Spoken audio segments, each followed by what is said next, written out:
ಬಾಳೆಹಣ್ಣಿನ ಸಿಪ್ಪೆನ ನಾವು ಬಳಸೋದ್ರಿಂದ ಎಷ್ಟೆಲ್ಲ ಹೆಲ್ತ್ ಬೆನಿಫಿಟ್ ಇದೆ ಗೊತ್ತಾ. ಬಾಳೆಹಣ್ಣಿನ ಸಿಪ್ಪೆಯಲ್ಲಿ vitamin C, vitamin B6, potassium, magnesium, ನಾರಿನಂಶ ಯಥೇಚ್ಛವಾಗಿರೋದ್ರಿಂದ ಇದು ಸ್ಟ್ರೆಸ್ ರಿಲೀಫ್ ಮಾಡುತ್ತೆ. ಹಾಗೆ ನಿದ್ರೆಯನ್ನು ಕೂಡ ಬರಲು ಸಹಾಯ ಆಗುತ್ತೆ. ಇನ್ನು ನಾವು ಬಾಳೆಹಣ್ಣಿನ ಸಿಪ್ಪೆ ಸೇವಿಸೋದ್ರಿಂದ ಜೀರ್ಣಕ್ರಿಯೆಗೆ ತುಂಬಾ ಒಳ್ಳೆಯದು. ಯಥೇಚ್ಛವಾದಂಥ ಫೈಬರ್ ಅಂಶ ಇರೋದ್ರಿಂದ ನಾವು ತಿಂದಂಥ ಆಹಾರ ಸರಿಯಾಗಿ ಜೀರ್ಣ ಆಗುತ್ತೆ. ಹಾಗೆ ಮುಖದಲ್ಲಿ ಕಪ್ಪು ಕಲೆಗಳಿದೆ, ಚುಕ್ಕಿಗಳಿದೆ, ರಿಂಕಲ್ಸ್ ಇದೆ ಅನ್ನೋರು ಕೂಡ ಈಗ ಸಿಪ್ಪೆಯಿಂದ ಮಸಾಜ್ ಮಾಡಿಕೊಂಡು ಮುಖನ ತೊಳ್ಕೊಳ್ಳೋದ್ರಿಂದ ಅವೆಲ್ಲವೂ ಕೂಡ ಹೋಗಲಾಡಿಸಿ ರಿಂಕಲ್ಸ್ ಕೂಡ ಕಡಿಮೆ ಮಾಡ್ಬೋದು. ಇನ್ನು ಇದು ಯಾವುದೇ ರೀತಿಯಾದಂಥ ಸಣ್ಣ ಪುಟ್ಟ ಹುಳಗಳು, ಸೊಳ್ಳೆಗಳು ಕಚ್ಚಿದಾಗ ಇದರ ಸಿಪ್ಪೆಯಿಂದ ಉಜ್ಜೋದ್ರಿಂದ ಆ ಎಲ್ಲವೂ ಕೂಡ ವಾಸಿಯಾಗುತ್ತೆ ಬೇಗ. ಹಾಗೆ ಹಲ್ಲುಗಳ ಆರೋಗ್ಯಕ್ಕೂ ಕೂಡ ಒಳ್ಳೆಯದು. ಹಲ್ಲುಗಳಿಗೂ ಕೂಡ ಈ ಬಿಳಿ ಭಾಗವನ್ನು ಉಜ್ಜೋದ್ರಿಂದ ಹಲ್ಲುಗಳು ಕೂಡ ಕಾಂತಿಯುಕ್ತವಾಗ್ತವೆ.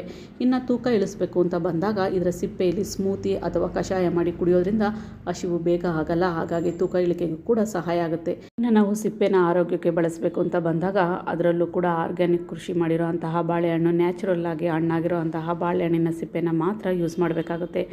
ಇನ್ನು ನಾವು ಇದನ್ನು ಯಾವ ರೀತಿಯಾಗಿ ಕಷಾಯ ಮಾಡೋದು ಅಂತ ಬಂದರೆ, ನಾವು ಇದನ್ನು ನೀರಿನಲ್ಲಿ ಹಾಕಿ ಚೆನ್ನಾಗಿ ಕುದಿಸಿ ಬೇಕಾದರೂ ಕುಡಿಬೋದು ಚಹಾ ಥರ. ಇಲ್ಲ ಅಂತಂದರೆ ಮಿಕ್ಸಿಯಲ್ಲಿ ಹಾಕಿ ಸ್ಮೂತಿ ಥರ ಮಾಡಿ ಬೇಕಾದ್ರೂ ಕುಡಿಬೋದು. ಹಾಗೆ ಮುಖ್ಯವಾಗಿ ಇನ್ನೊಂದು ವಿಷಯ ಹೇಳಬೇಕು ಅಂದರೆ, ಯಾರ ಹತ್ರ ಎಲ್ಲ ಲೆದರ್ ಬ್ಯಾಗ್ ಇರುತ್ತೆ, ಶೂ ಇರುತ್ತೆ, ಸೋಫಾ ಇರುತ್ತೆ, ಅಂಥವ್ರು ಈ ಬಾಳೆಹಣ್ಣಿನ ಸಿಪ್ಪೆಯ ಬಿಳಿ ಭಾಗದಿಂದ ಉಜ್ಜಿ ನಂತರ ಬಟ್ಟೆಯಿಂದ ಒರೆಸೋದ್ರಿಂದ ಫ್ರೆಶ್ ಆಗಿ ಹೊಸ ಥರ ಕಾಣಿಸುತ್ತೆ. ಖಂಡಿತವಾಗ್ಲೂ ಟ್ರೈ ಮಾಡಿ.